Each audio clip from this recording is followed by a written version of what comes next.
بسم الله الرحمن الرحيم الحمد لله رب العالمين وصلى الله وسلم وبارك على نبينا محمد وعلى آله وأصحابه أجمعين أما بعد. We're continuing in the readings of the Manzuma of the author Muhammad ibn Ahmad al-Saffaareeni rahimahullah ta'ala, known as aqeedatus saffaareeniyyah. We've been discussing the bait from the Nazim that is connected to the istiwa of Allah subhanahu wa ta'ala. And Ibn Uthaymeen rahimahullah ta'ala, he said concerning this affair here, there are a number of mabahith, there are a number of discussions and things that are dealt with concerning the istiwa of Allah ta'ala. And we mentioned three of them and we stopped on the fourth one. And the Shaykh, he said, al-mabhath al-rabi' al-mabhath الرابع هل نقول استوى على الأرش بذاته أو لا? Do we say that Allah Ta'ala made istiwa above the throne بذاته أو لا? The Shaykh says الجواب نقول كلمة بذاته ليس لنا فيها حاجة. He says this statement here that Allah Ta'ala, He made istiwa ala al-arsh bidhatihi, al-kalima bidhatihi. If we were to join the statement with this here, bidhatihi, meaning that Allah Ta'ala within Himself, with the that of Allah Ta'ala, He said there's no need for us to actually say this. There's no need for us to add this, right? Istawa ala al-arsh bidhatihi. He says there's no need for us to add this. لأن كل فعل أضافه إلى نفسه فهو إلى ذاته بلا شك. And this is why it's difficult to even translate it. طيب? Because he says every particular action that Allah Ta'ala connects to Himself, فَهُوَ إِلَى ذَاتِهِ بِلَا شَكٍّ, then it is automatically connected, joined, right, correlated to Himself anyway. طيب? So there's no need to say استوى على الأرش بذاته, right? He says وَلِهَذَا لَا نَقُولْ إِنَّ اللَّهَ خَلَقَ السَّمَاوَاتِ بِذَاتِهِ. And based upon this, we don't say that Allah Ta'ala created the heavens بذاته. لأنه هو نفسه الذي خلق السماوات. Because it is Allah. Basically when you're saying بذاته, you're saying Allah Himself. Alright? طيب? So we don't have to say خلق السماوات بذاته. طيب? What does that mean? Himself. Right? The true nature and essence of Allah subhanahu wa ta'ala. So there's no need to say this, because every action is automatically, without doubt, right, connected from the that of Allah subhanahu wa ta'ala. There's no action that is separate from, He has an action that is separate from Him. There's an action but it's separate from Him. If He says He's done something, it is Him Himself doing it, right, in every shape, form and fashion. He says, لِأَنَّهُ هُوَ نَفْسُهُ الَّذِي خَلَقَ السَّمَوَاتِ. طيب, moving on, he says, وَلَا نَقُولْ يَنْزِلُ إِلَى السَّمَاءِ الدُّنْيَا بِذَاتِهِ. So we don't say that Allah Ta'ala, He descends to the lowest heaven, and we say بِذَاتِهِ, and we add بِذَاتِهِ to it, alright? As if part of Allah goes and another part of Allah stays, or the action itself just goes, but Allah Ta'ala Himself stays. You understand? And it's a difficult concept to actually, for me anyway, to actually translate. It is important that we understand these terminologies, right? We talk about the that. We talk about the, what is it, Muhammad? This is what I'm trying to tell you. Okay. This is the point that I'm trying to say, all right? This is it's difficult.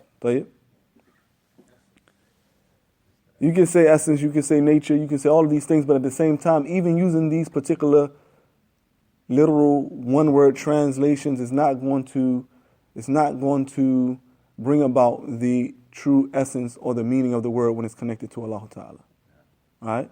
When it's connected to Allah subhanahu wa ta'ala. You say, for example, if we say that Allah subhanahu wa ta'ala, right, lahu al-ulu. طيب, he has the sifa, he is al-ali. This is an example I'm going to give you. Allah is al-ali. Right? What is this? It's the name of Allah. Al-ali, name of Allah. What is the sifa that is connected to al-ali? Al-ulu. Right? He is the most high, so he possesses what? Highness. Al-ulu. Right? That he has al-ulu. He has highness above his creation. Ulu بذاته وفي ذاته وعلو في قهره. Right? Meaning that Allah Ta'ala, he has highness. Allah Ta'ala himself is high and above his creation. بذاته. Right?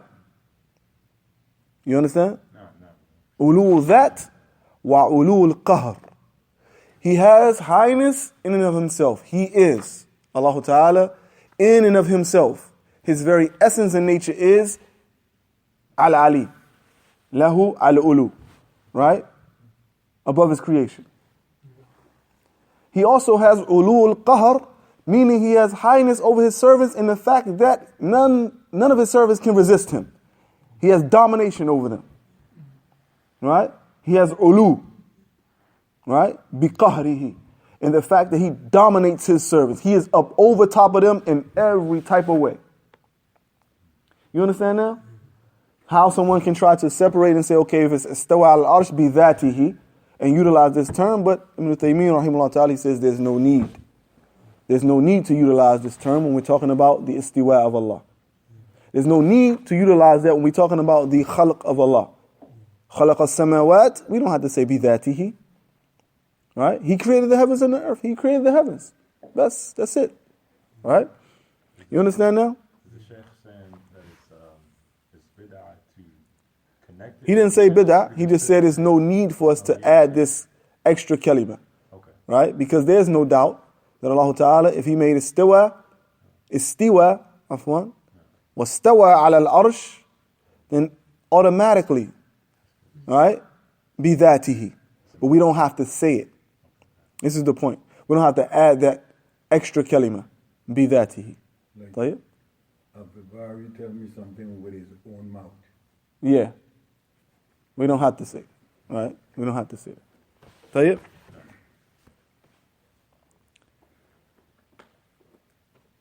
ما دام أن الفعل مضاف إلى الله. This is also continuing this principle. Listen. ما دام أن الفعل مضاف إلى الله فهو صادر منه. As long as the action,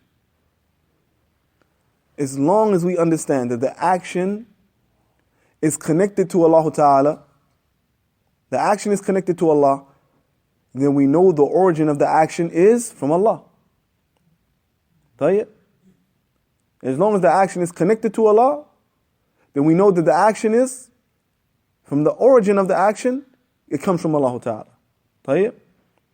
لكن ورد في كلام بعض السلف قولهم إن الله استوى على العرش بذاته ومرادهم بهذا الرد على قول من قال إن الله استولى على العرش.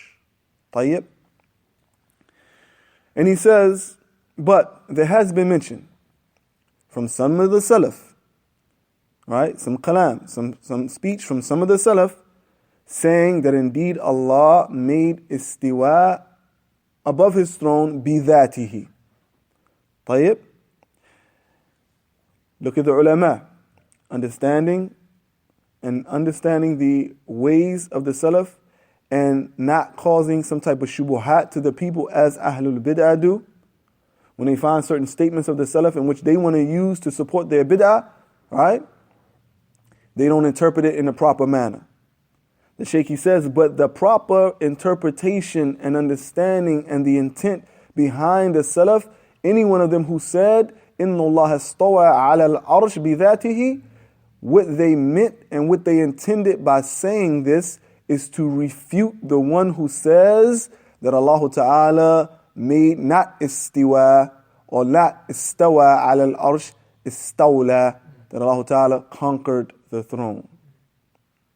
طيب? No, that Allah conquered. So, you don't have to have any false interpretation. You understand? كما قالوا إن الله تعالى عالم بذاته ردا على قول من قال أو على قول من يقول إن الله عالم بصفاته لا بذاته. And sometimes the Salaf may have even said that Allah Ta'ala is عالم يعني علي بذاته. Right? That Allah Ta'ala is عالم, He is علي بذاته. طيب? As a refutation upon the one who says that Allah Ta'ala is عالم وعلي بصفاته ولا بذاته. Allah Ta'ala is, with regards to His descriptions, we describe Him and we say that Allah is Al-Ali and He is Alim, but Allah Ta'ala Himself is not in a direction above His creation. Tayyib. To try to do what? To try to support their false interpretation or the argument for the falsehood that they are upon. وإلا, otherwise, anyway, فإن القاعدة التي ليس فيها إشكال أن كل شيء أضافه إلى نفسه فهو إليه نفسه. طيب, listen. The principle is the qaida. And again, if we understand these principles, they will help us out in many areas concerning our religion, knowing this is the base rule. When you know the base rule, no one can come to you and tell you something that causes some type of problematic issue, because you know the qaida. You can go back to the qaida. If it's something that's you're not sure about, you go back to what? The principle. Right? You go back to the base principle concerning different issues. طيب? So the principle here is in which they can bring about any problematic issues if you stick to this principle. What is the principle? كل شيء أضافه إلى نفسه, everything that Allah Ta'ala attaches and connects to Himself, فهو إليه نفسه, then it is in and of itself that action Allah Ta'ala Himself. It's not something separate. Whether you have to say بصفاته وبذاته, in and of Himself, if He connects this action to Himself, He connects this to Himself, then this is that which is of Him. You understand? فلا حاجة إلى أن نقول استوى على العرش بذاته. So there's no need for us to say that He made istiwa upon His throne بذاته. لأن الله قال استوى على العرش, because He simply said He made istiwa above the throne. والله نفسه هو الذي على العرش. And Allah Ta'ala Himself is the one who made istiwa above the throne. Not an action that is separate from Allah in order to prove His greatness. No. لكن لو جاء أحد يشككنا ويقول إن استوى بمعنى استولى وليس هناك استواء ذاتي فحينئذ نضطر إلى أن نقول بذاته. But if a person was to come and try to cause some confusion and to put some type of doubt within you and say that istawa means istawla, right? It doesn't mean that Allah Ta'ala made and it ascended above His throne. It means He conquered His throne. Then this is something that it will push you towards the direction of, by way of necessity, saying what? بذاته. You understand now? You understand, Abdul Jabbar? طيب. وكذلك أيضا ينزل إلى السماء الدنيا حين يبقى ثلث الليل الآخر. Right? Likewise, also, Allah Ta'ala, He descends to the lowest heavens when there remains a third of the night left. When there remains a third remaining of the night. The last third of the night. لا نزيد ونقول ينزل بذاته. We say Allah Ta'ala ينزل إلى السماء الدنيا. And we don't say بذاته. We don't need to say بذاته. Right? That Allah descends to the lowest heavens. We leave it at that. لأن الله أضاف النزول إليه نفسه. That Allah Subhanahu wa Ta'ala, He connected the nuzul, the descending from the highest heaven, or descending from where He descends from to the lowest heavens, He connected to Himself. That He descends. We don't need to say بذاته. طيب. فإذا قال ينزل يعني هو نفسه ينزل. When He says that He descended, then that means He descended Himself. ما حاجة إلى أن نقول بذاته. لكن لما قال المعطلون إنه ينزل أمره احتاج أهل السنة أن يقولوا إنه ينزل بذاته يعني ينزل ذاته. There's no need to say that. But when the people of ta'til, when the people who negate these particular actions from Allah, when they come and they say that no, Allah Ta'ala, He does not descend to the lowest heavens in the last third of the night, asking who is asking for something from Him so He can give him, who is seeking forgiveness so He can forgive them. Right? He does not do that Himself. Rather, this is His command that comes down. You see the games they play? So this is when you have to say, bidatihi. Because they're going to say, no, it's a command. It's not Allah. Right? It's not Allah. It's His command. Right? When they do this, احتاج أهل السنة, then أهل السنة is in need of doing what? Adding the additional wording. ينزل بذاته. Right? That He comes down in and of Himself. Allah really descends as He described Himself. المبحث الخامس هل يجوز أن نفسر الاستواء بالاستيلاء كما قاله أهل التعطيل.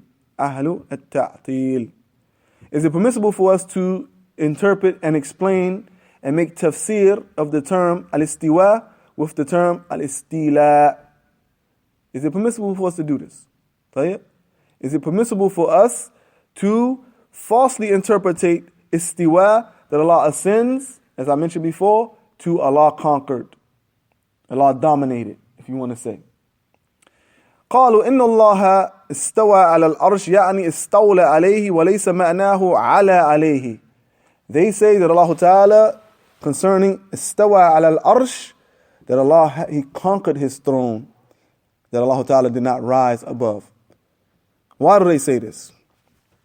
وحجتهم في ذلك قالوا لأننا لو قلنا إن استوى على العرش إن استوى على العرش أي على عليه لزم أن يكون الله محدودا. This is their logic. Their logic and their proof that they try to use is that they say if we say that Allah Ta'ala has made istiwa and ascended over His throne, Abdul Jabbar, you kind of upset with them right now, huh? Huh? Your face changed, like you upset about this statement here. Because that means that he had to, me personally, when they say conquer, meaning that he had to actually fight against somebody or something. He had to conquer his what He created, right? Yeah. He has to conquer what He created is going to be able to challenge Him and contend with Him, right? Right? No. It's not the case, right? That's almost like the saying that they say that the Sahians said, what the Jews said, that he wrestled Yaqub. Yeah. All of this, this foolishness.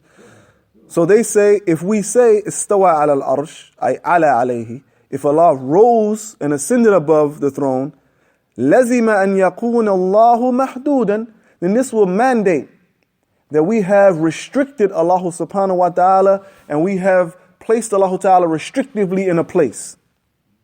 We have restrictively, how do you say this? We have restrictively put boundaries to Allah subhanahu wa ta'ala. طيب?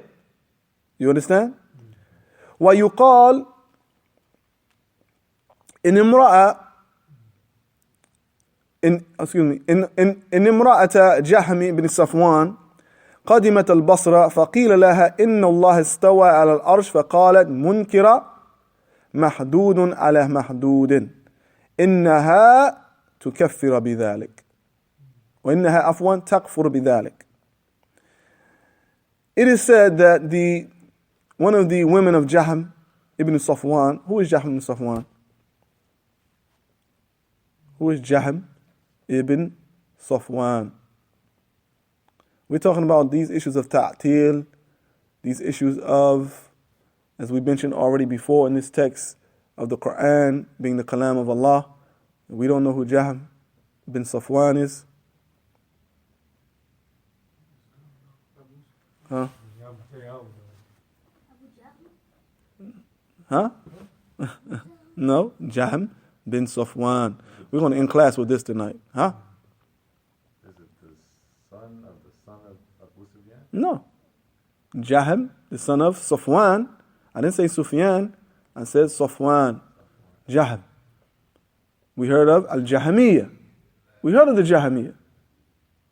We heard of Al-Jahmiyyah. Right? This group from amongst the people of innovation. Right? Jahmiyyah. We heard of them, right? Jahmiyyah. You heard of them, Muhammad? You haven't? Oh, okay. So we might be in the wrong book right now. Huh? You heard of them? I know you have all of the durus that you've been studying. Right? Class. You, Mujahid? And Jahmiyyah. Right? Rashid? You know Jahmiyyah, right? You don't? You know them, Sheikh, right? Of course you know. Al-Jahmiyyah. Al-Jahmiyyah. Jahm bin Safwan. Jahmiyyah are the people. Jahmiyyah are the people who, with regards to their innovation, they make ta'til, they make negation of the names and the sifat of Allah subhanahu wa ta'ala. You understand? They are the people who spoke about the khalq of the Quran, that the Quran is created. And from them, taking their ideology and adding to it, and along with their way and their flavor, the Mu'tazila. But Jahm bin Safwan was the one, by way of his name, Jahm. They became known as Al-Jahmiyyah, as Atba' Jahm bin Safwan, the followers of Jahm bin Safwan, who was the student, and he took his aqeedah from his teacher, Ja'd bin Dirham. Ja'd bin Dirham, who was the founder of this particular ideology. Although it became famous by way of Jahm because he is the one who spread it. And his followers became known as Al-Jahmiyyah. What country did this group? Basra. Right? The people of Iraq. Modern day Iraq. Right? Okay? Modern day Iraq. But this statement here talked about the woman, the wife or the woman of Jahm bin Safwan, who came to Basra, and it was said to her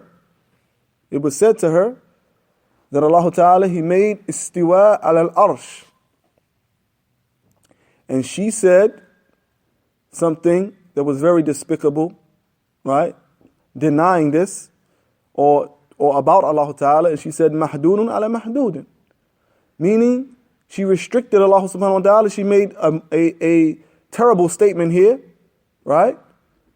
Concerning this statement here, and this was a statement that caused her to do what? Commit kufr. Caused her to commit kufr.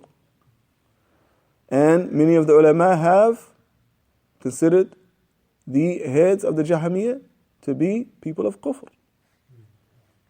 Right?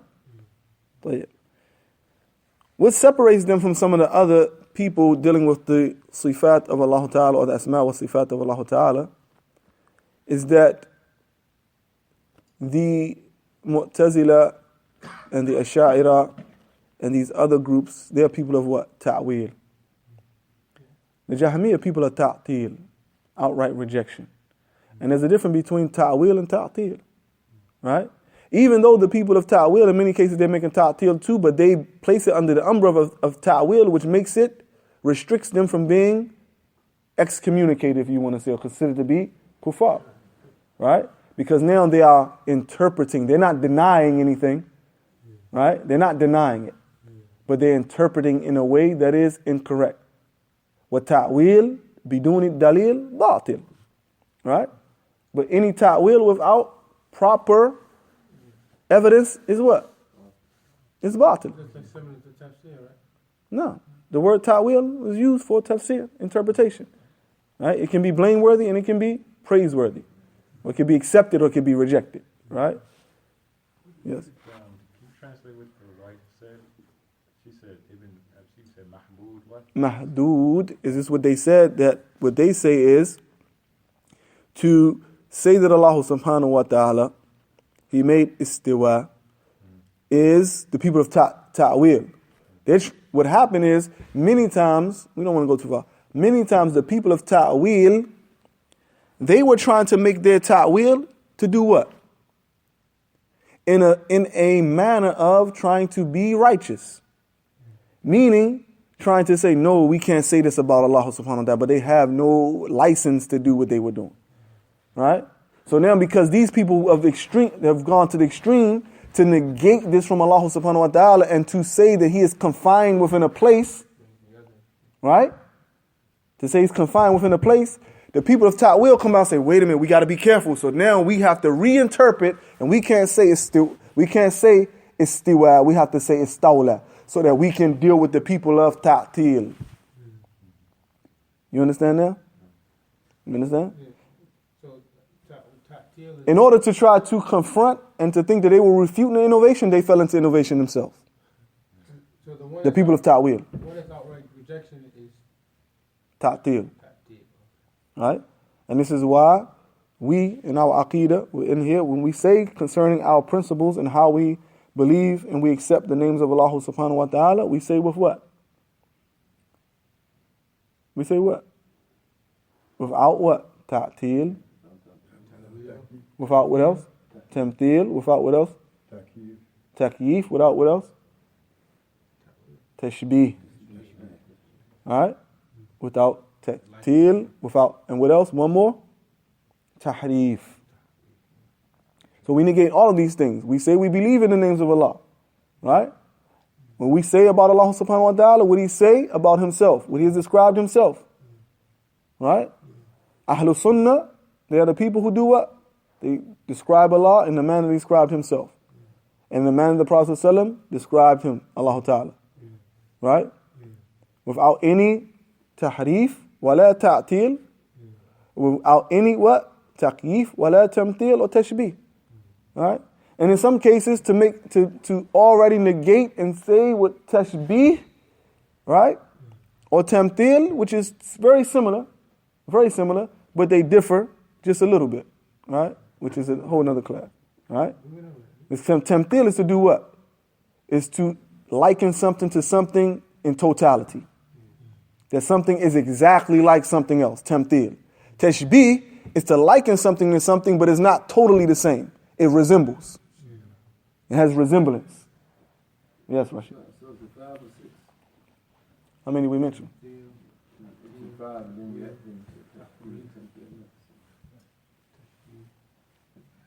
We counted 6 or 5? Ta'til, tahrif, takyif, tamthil, tashbih. Alright? 5. This is to try to interpret or ask about and seek the modality or the manner in which Allah did something. Right? Which is very important that we say what? There is a kayf, but we don't know the kayf. There is a kayf, but we don't know the kayf. There's a manner in which Allah Ta'ala has done it, or He does what He does, but we don't know. And neither do we ask about it. Right, Jazar? And this is a very important issue. This is a very, very important subject matter.